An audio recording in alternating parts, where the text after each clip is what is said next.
ठहरो, कोई जरूरत नहीं पुलिस को मेरे दरवाजे पर बुलाने की। मगर बड़े भैया ये रवि, मैं अभी तक मरा नहीं हूं।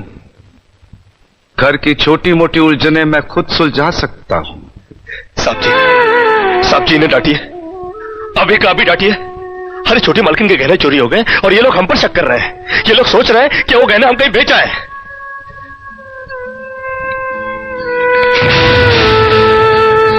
बाकी के रुपए कहां हैं कृष्णा? क्या पूछा आपने साहब जी? मैं पूछ रहा हूं कि बाकी के रुपए कहां हैं?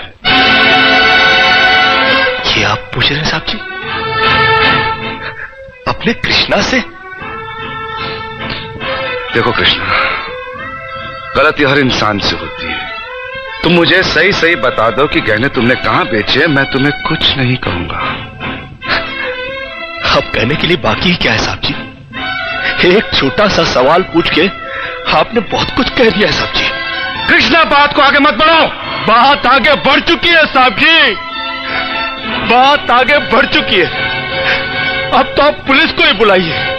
वो जब हमें कुत्ते की तरह मार मार के हमसे पूछेगी ना, अब तो हम तभी बताएंगे कि हम गहने कहां बेच कर आए साहब जी। मत कहो मुझे साहब जी। इसी साहब जी की इज्जत आज तुमने मिट्टी में मिला दी।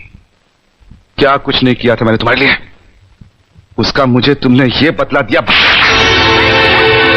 अरे भैया ये क्या? अरे हट जाओ ज्योति।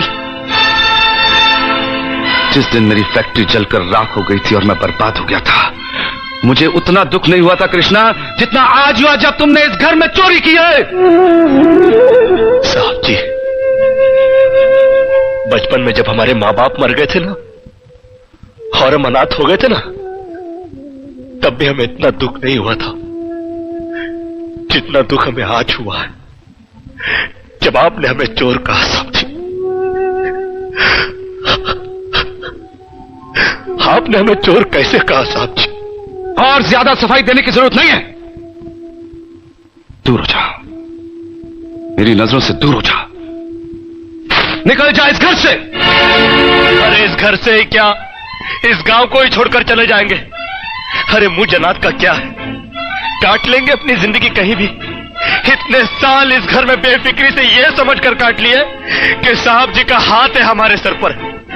हमको क्या है परवाह किसी बात की, मगर नहीं, अब हम जान गए कि इस दुनिया में अनाथ का कोई नहीं होता। हम जा रहे हैं साहब जी और इस घर में कभी नहीं आएंगे। अभी निकल जा। दोबारा इस घर की दहलीज में कदम भी रखा तो मेरा मरा हुआ मुंह देखेगा तू। अरे नहीं नहीं नहीं, मुझ नौकर के लिए अपने दिल को दुख देने की कोई जरूरत नहीं। मैं कदम